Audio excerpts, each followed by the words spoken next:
When trying to do the right thing, even if you fail, you win. This is portrayed by French philosopher Albert Camus in his book The Plague, in which the city of Oran is struck with a deadly disease that kills thousands. Many people don't know what to do, but the main character, Dr. Rowe, spends his time tending to the sick, and in doing this, he finds his answers. The play starts with an infestation of rats roaming around the city. People quickly notice that these rats have some kind of disease. At first, it doesn't affect people, but eventually, people start to die of this disease. At first, it was just a few people, less than 10. But as more people started to get this disease and show symptoms, and as more people started to die, the city started to panic.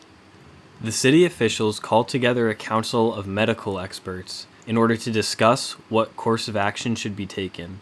We see that these medical experts question the value of life, debating whether or not it's right to take extra precaution even if it disrupts day-to-day life in the city.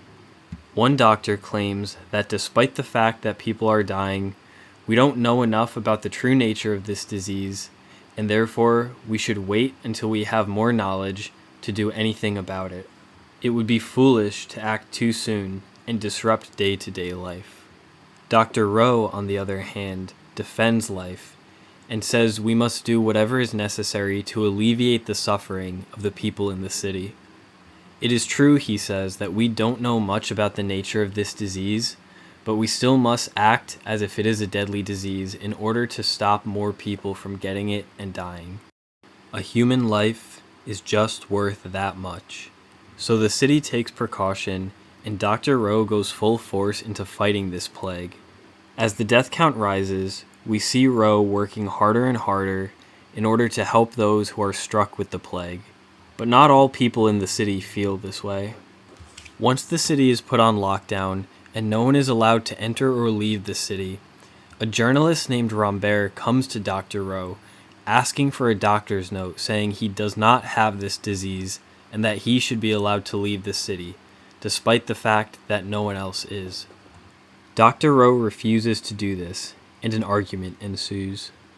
Rambert says that it's not fair that he got caught up in this whole event. It's not fair that he's stuck in the city with everyone else. He believes he has important things to do outside of the city, and therefore he should be allowed out. He believes he is the exception to the rule of being quarantined inside the city. Dr. Rowe responds by admitting, yes, it is absurd, but it's something we have to deal with for the time being. Things like this happen, and we can't control it, but when they do happen, we have to accept it. It would be nice if they could all just leave the city, but this would lead to more sick, more dead, and more suffering. And for this, Dr. Rowe says we must take the side of the victim. We must sympathize with those who are suffering. Therefore, no one can leave the city. Evil and suffering are inevitable, but love and goodness are not. They must be chosen. In the end, Rambert understands and goes home, and Dr. Rowe continues with his work of fighting the plague. As the plague continues to get worse, Dr. Rowe does everything he can to help, and yet he witnesses many deaths. Nevertheless, he does not slow down in his efforts, and he does not lose hope. In a conversation with a close friend of his named Tarou, he explains why. Dr. Rowe explains how in his line of work he has seen many people suffering deeply. He explains how as a doctor he has seen many people die. He explains that he simply wants to reduce the suffering of others. Despite the wide variety of reactions and the large number of people who only care about self-preservation, Dr. Rowe simply wants to help the other people in the city. Tarou points out that in a time of plague, immense suffering is inevitable, and we realize that Dr. Rowe sees this plague as a string of failures on his part. There will always be people suffering, and there will always be people he can't save. But Dr. Rowe says simply, there are sick people and they need curing, and he continues with his work.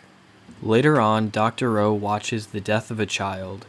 He is in the room with a local priest, Father Panelu, who is known for preaching that the plague is part of God's will and therefore we should welcome it. And instead of being so quick to dismiss this plague as evil, we should be grateful that we have this opportunity to learn about morality and about life and death. After the child dies, Dr. Rowe yells at the priest, saying that the child was innocent and did not deserve to die. The priest responds by saying that he does not understand the will of God, but perhaps we should love what we do not understand. Rowe's answer is that he cannot love a system in which innocent children are forced to die. Up until this point, Father Panelu had not known failure, for as long as the will of God was taking place, this was a victory to him. And in the mind of Father Panelu, the plague was the will of God. Compare this to Dr. Rowe, who had seen every death as a failure. But after this conversation, Panelu's mind changes, and he joins Dr. Rowe as a volunteer to help fight the plague. For while it may be the will of God that bad things should happen in the world, it is also the will of God that good people should fight back against those bad things. Shortly after, the priest preaches a sermon to the people of the city in which he encourages them not just to accept the plague as the will of God and to let it happen, but instead to fight against that plague. For that fight is truly the will of God. No matter what you believe, the suffering and death of an innocent child is evil. Dr. Rowe continues his work, despite the string of failures that comes from the string of deaths from the plague. He says to Rambert that there is only one way to fight the plague, and that is with decency. He doesn't say medicine or hard work, but he says decency. When asked what he means by decency, he replies that he doesn't know what it means for everyone, but for him, at least, he knows it consists of him doing his job. This is the key to the ultimate victory of those who fight against the plague. If all that Rowe cared about was stopping the death count from the plague, he would have a failure with no victories. But we see that what he cares about is not so much just lowering the death count, but it is decency. It is in doing his job that he finds his victory. That's not to say that Dr. Rowe doesn't care about the death count. He cares a lot about that. But he can't control that. He can only control himself.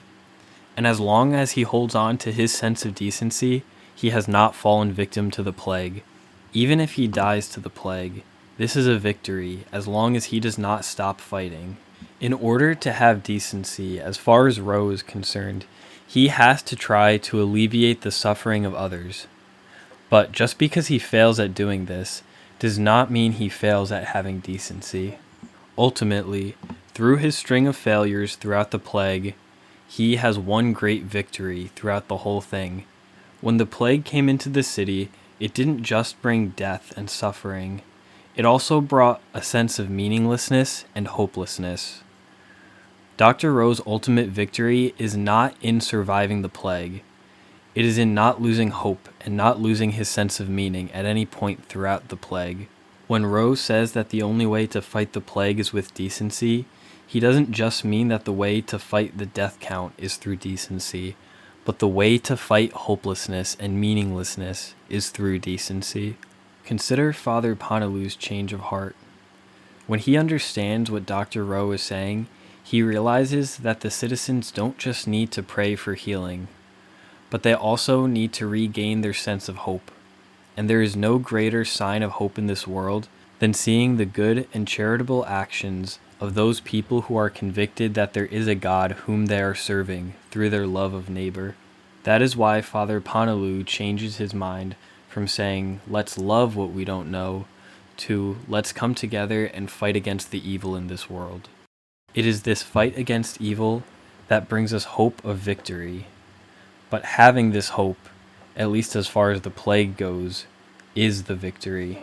This does not justify not giving it your all, but it is a consolation for the things that we cannot change.